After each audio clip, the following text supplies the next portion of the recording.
What if everything you have been chasing was only a dream? What if the success, the admiration, the beauty, and the belonging were all projections? Not wrong, but hollow. Not evil, but incapable of touching the center of who you are. Have you ever wondered why nothing ever feels like enough? Why every new goal loses its light once you reach it? Why silence feels threatening and stillness feels unbearable? Perhaps it is not the world that is lacking, but your direction.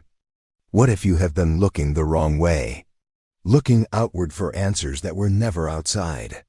Measuring yourself by mirrors that reflect desire, not truth. And in that pursuit, slowly forgetting that your life was never meant to be a performance. Carl Jung once wrote, "Who looks outside dreams. Who looks inside awakes." This is not philosophy, it is a confrontation. It divides the unconscious life from the awakened one. And once you hear it, you cannot unhear it. Something begins to stir. The world offers you images, not essence. It teaches you to decorate the shell while starving the core. No matter how much you achieve, if it does not come from within, it will never satisfy. It will only distract you from the hunger. You may chase love, recognition, even transcendence. But if your search begins in fear, it will end in emptiness. The hunger inside you is not for more, it is for meaning. And meaning does not live in applause or approval. External success can be beautiful, but it is not enough. You can be admired and still feel unknown. You can be surrounded and still feel invisible. Because what you truly seek is not out there. It is the moment you meet yourself. The more you depend on the outside to feel alive, the more you become addicted to what cannot feed you. Validation becomes a drug. Attention becomes a mask. And slowly, the self becomes a stranger in your own life. Nothing out there will ever fill the silence inside you. Because the silence is not a void, it is a voice. And until you turn toward it, everything you build will rest on a foundation that was never really yours. You do not need to escape your life. You only need to enter it from a different doorway. Not the one of ambition or fear, but the one of stillness. The one that leads you not away from the world, but into yourself. To return inward is not to retreat. It is to remember. Remember the voice you silenced to be accepted. The longing you buried to be strong. The truth you denied to survive. Inside you is a home that has not forgotten your name. This is not an invitation to abandon the world. It is an invitation to stop abandoning yourself within it. The world is not the problem. Forgetting who you are in it is. You can walk among illusions without becoming one. You were not meant to live in constant noise. You were not born to chase reflection after reflection. At some point, you must stop running and turn toward the source. And when you do, you will not find answers, you will find presence. Something in you is waiting, not for another dream, not for another role, but for your return. And that return begins the moment you stop looking out and begin listening in. That is the doorway to awakening. At first glance, the quote seems poetic. But it is not a metaphor, it is a diagnosis. When you look outside yourself for truth, identity, or salvation, you are not living, you are dreaming. You are sleepwalking in someone else's vision. To look outside is to project. You take your unmet needs and attach them to people, goals, or ideals. You mistake the external world for a mirror, but it does not reflect your soul. It reflects your longing, your wounds, your illusions. Jung's words are a mirror for the modern mind. We chase light in the world while denying the shadow within. We construct dreams that serve the ego but silence the soul. The world becomes a stage, and we forget who is watching. The dream is not always pleasant. Sometimes it is ambition. Sometimes it is suffering. Either way, it is not awakening. Because awakening does not come from reaction. It comes from turning inward.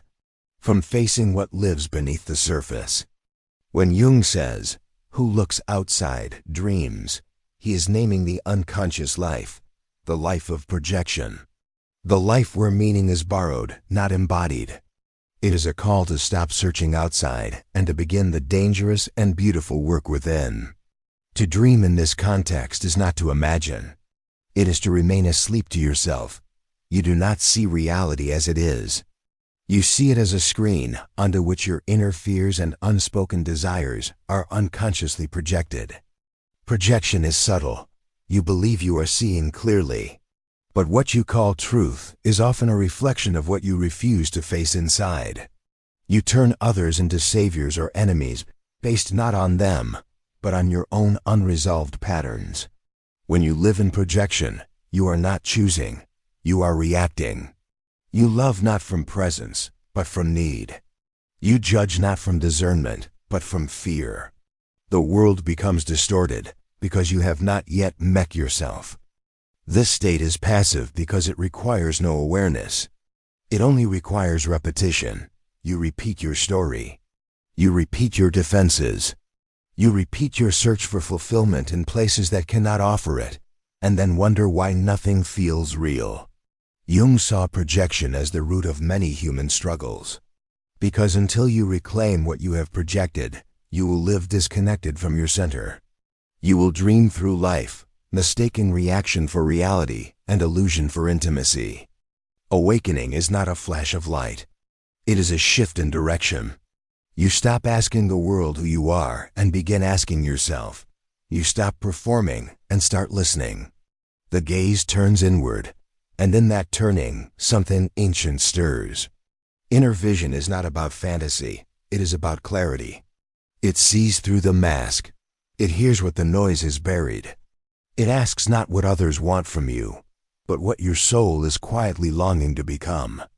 To awaken is to interrupt the trance of approval, the trance of comparison, the trance of borrowed dreams.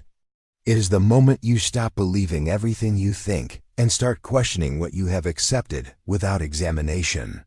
This path is active. It requires effort. It requires courage. You must face discomfort. You must sit in silence. You must watch the parts of you that once dominated begin to fall away. And in that falling, a deeper self begins to rise. Jung believed awakening was the foundation of individuation. Not awakening into certainty, but into wholeness. A life no longer driven by projections, but shaped by presence. That presence is not loud, but it is true. And it is the beginning of everything real. You are taught that achievement brings meaning. That success will quiet the restlessness. But no matter how high you climb, if the ladder is leaning on the wrong wall, you arrive only to realize you are further from yourself than ever before. Validation becomes a drug. You chase recognition to feel real. You measure your worth by reactions, but applause fades. Praise loses its power. What remains is the silence you tried to escape. And in that silence, your truth still waits unseen. This dream is dangerous because it looks noble. Discipline, sacrifice, performance. But when the self is abandoned in the process, it becomes a slow erosion. You succeed on paper while disappearing in spirit. You are admired, but no longer alive. Jung understood that a life shaped by the desire to be seen is still a dream. It is a projection of worth onto outcomes. True meaning is not found in what you achieve, but in whether you were present as you achieved it. When you awaken, achievement does not vanish, but it is no longer your source of identity. You work from depth, not desperation, from joy, not fear. And in that shift, the dream dissolves. What remains is presence. What remains is you. Many believe that love will save them, that someone else will complete what feels broken inside. This dream is powerful because it touches the deepest wound, the longing to be fully seen, the desire to be held without condition. But when you have not met yourself, you cannot meet another. You do not love. You seek rescue. You give from need. You cling from fear. And the relationship becomes a mirror for your own disconnection rather than a bridge to intimacy. You project your unmet needs onto your partner. You expect them to heal your past, fix your loneliness, restore your self-worth. But no one can do that for you. And when they fail, the dream collapses into resentment or despair. Carl Jung warned that unconscious love is possession. It is fusion without awareness. True love begins after individuation. When two whole people meet, not to complete each other, but to share a presence, neither is afraid to stand in alone. Love is not salvation, it is reflection.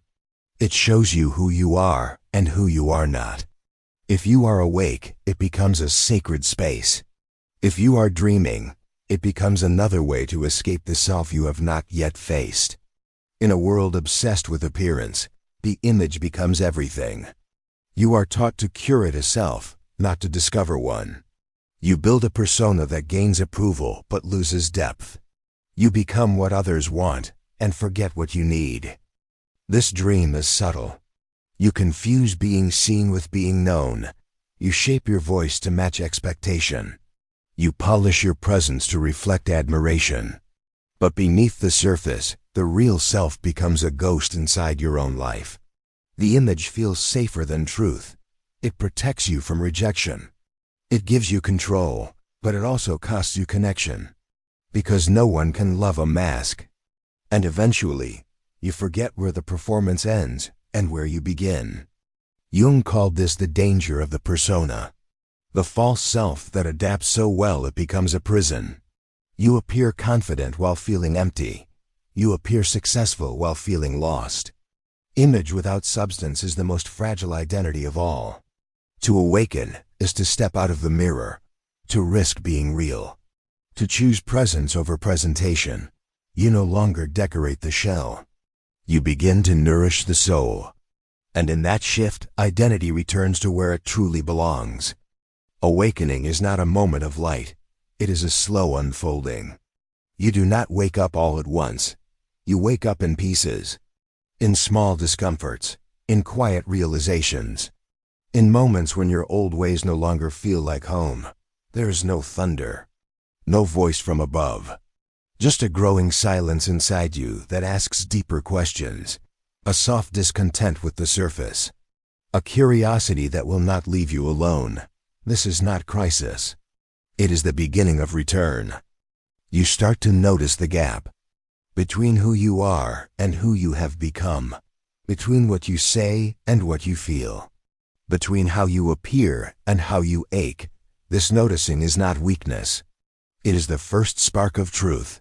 Many expect awakening to be dramatic, but it is often ordinary.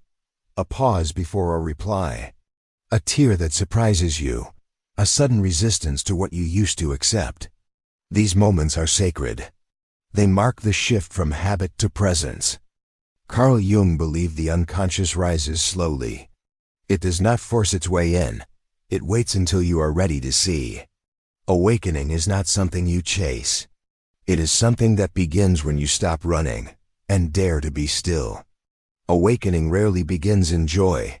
It begins when comfort turns thin. When the roles you played stop working. When success feels hollow and connection feels distant. Disillusionment is not the end. It is the mind's first confession that something deeper must change. Discomfort speaks when the ego fails. When you can no longer pretend that more will satisfy. When your reflection feels foreign. This pain is not a mistake, it is a signal. The outer dream has cracked, and light is leaking through the fracture. Disillusionment strips away illusion. It forces you to confront what is real. What you believed was love was control. What you thought was strength was armor. These realizations burn. But in that burning, the false self begins to fall away. This part of the path feels like loss. But what you are losing is the performance, the addiction to being admired, the need to be needed. Beneath the discomfort is a stillness. A voice that says you are more than all you tried to become. Carl Jung taught that neurosis is often a cry from the soul, a protest against the life unlived. Discomfort is not pathology, it is guidance. It tells you that the dream is ending, and that the work of becoming real has already begun. To awaken is not to escape the world. It is to live in it without being lost in it. You are no longer pulled by every opinion. You are no longer shaped by fear. You begin to respond instead of react, and your life changes. Reaction comes from wounds. It is fast, defensive, conditioned. Essence moves differently. It listens before it speaks. It waits before it moves. It carries silence. When you live from essence, your actions are not noise. They are expressions of alignment. Living awakened does not mean you never struggle. It means you struggle with presence. You no longer betray yourself to avoid discomfort. You no longer perform to be loved. Your choices are rooted in who you are, not who you fear to be. Essence is not an idea, it is a way of being. A felt sense of truth that cannot be imitated. You speak from it, you act through it, you create with it. And the world begins to feel different, because you are no longer hiding. Carl Jung did not promise ease. He offered depth. A life lived from the self is not perfect, but it is real, it is grounded, it is awake. And from that ground, everything false begins to fall away. Only what is true remains. When you are asleep, outcomes define you. You cling to results to prove your worth. You chase goals to feel real. But when you begin to awaken, something shifts. The outcome still matters, but it no longer owns your sense of self. You begin to care more about your inner alignment than external success. A quiet peace replaces urgency. You make decisions from truth, not fear. You are no longer obsessed with where you end up.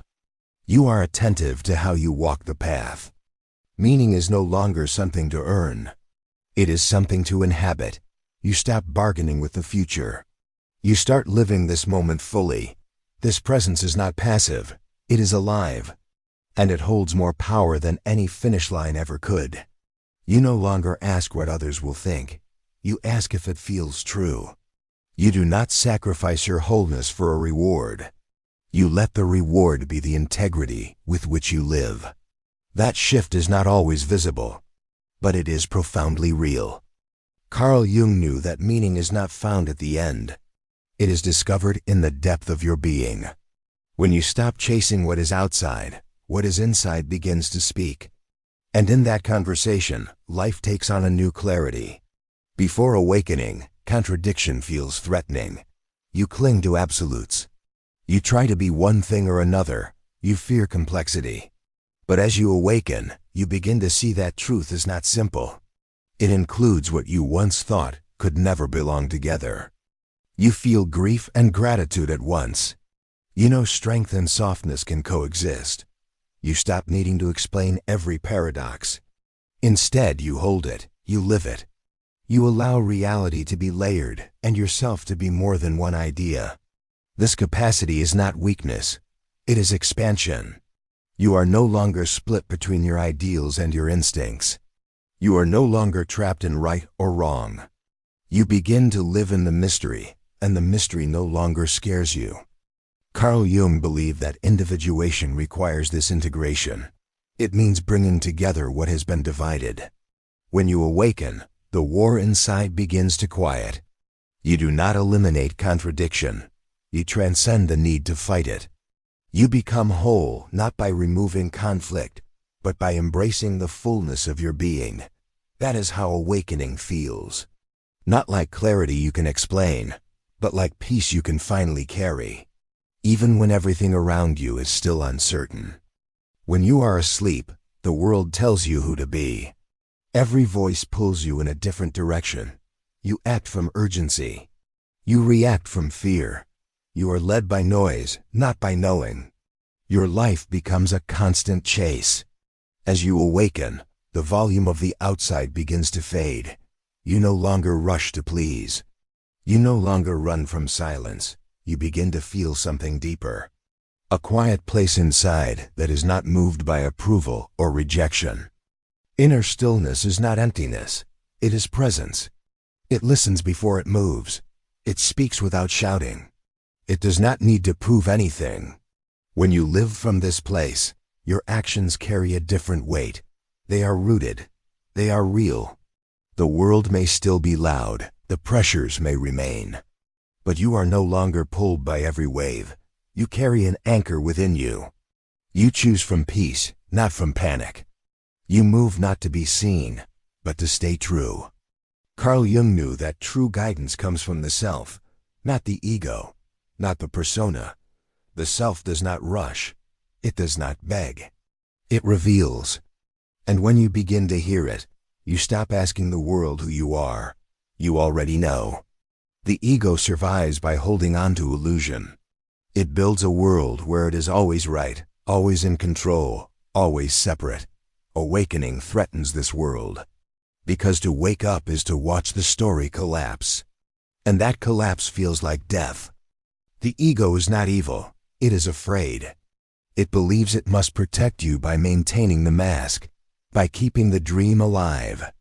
If you wake up, it loses its power, and so it fights. It resists truth with everything it has. Illusion is comfortable. It gives you answers, identity, direction. But those things are shallow. They are borrowed. Awakening takes all of them away. Not to punish you, but to reveal something deeper. Something the ego cannot control. Jung understood this fear. He saw how people cling to suffering simply because it is familiar. They fear the unknown more than they hate their pain. The dream might be unfulfilling, but it feels safer than facing the nakedness of awakening. To awaken, you must be willing to die before you die. To let go of what you thought you were. To release the illusion that kept you small. The ego will resist, but your soul will know. And in that knowing, the real journey begins. We live in a world that praises movement but not depth. Productivity is celebrated. Silence is avoided. The more distracted you are, the more normal you appear. But this distraction is not harmless. It is anesthesia. It numbs the voice calling you inward.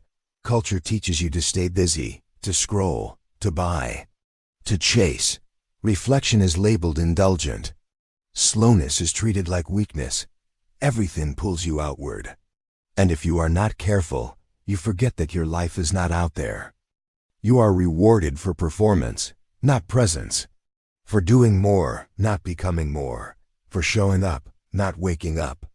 As long as you remain asleep, the system profits. Your restlessness fuels industries. Your confusion is monetized.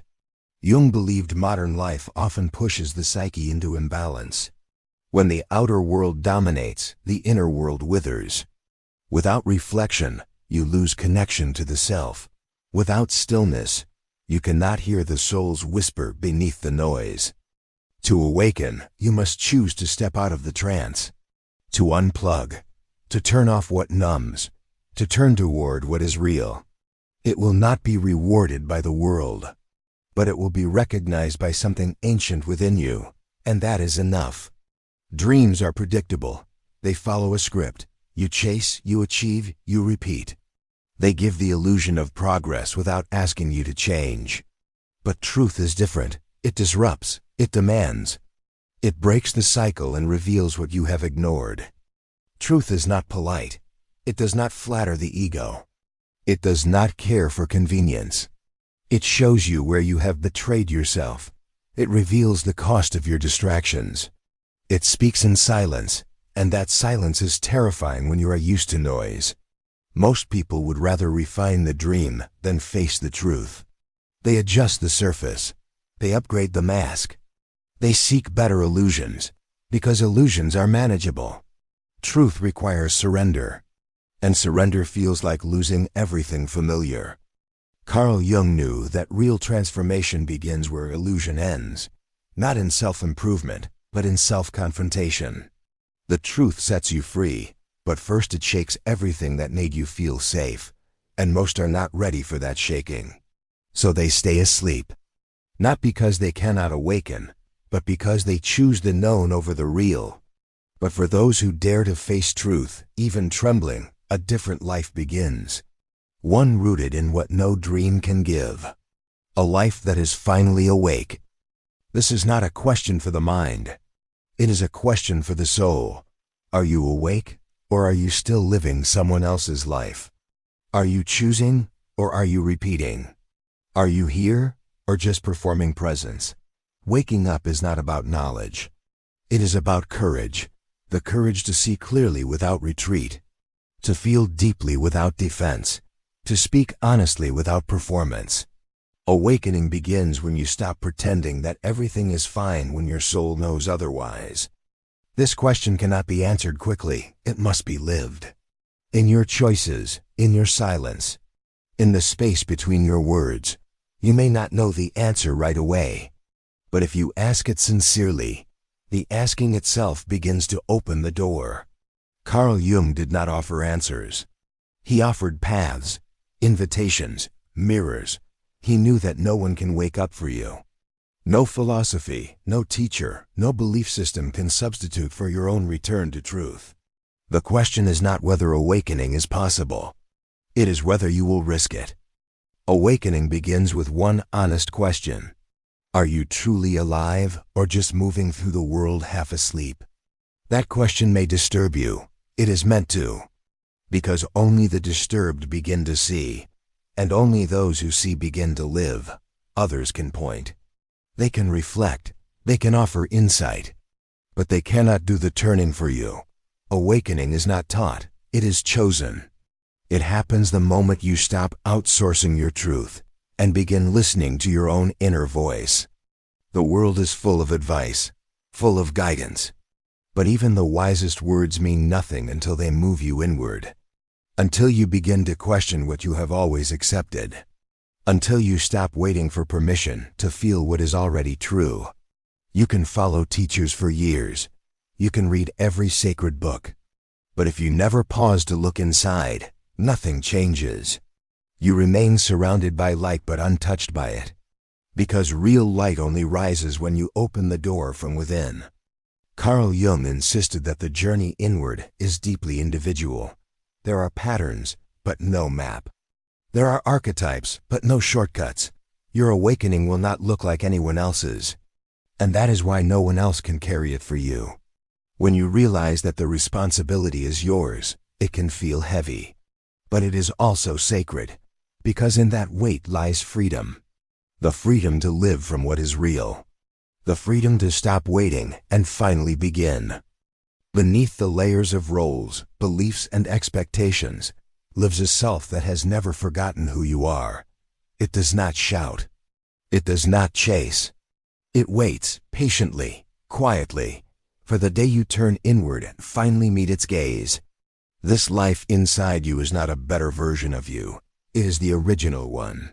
The self untouched by performance. The self that does not compete, does not compare, and does not beg to belong. It already belongs. It already is. To awaken is not to become something new. It is to remember something ancient. Something you carried long before the world named you. Long before fear shaped you. Long before you learned to trade your essence for approval. Jung called this the self with a capital S, not the ego, not the shadow, but the wholeness that contains them both. It is not something you create. It is something you uncover. And once seen, it cannot be unseen. Inside you is a life not yet lived. Not because it is waiting in the future, but because it has been buried in the noise.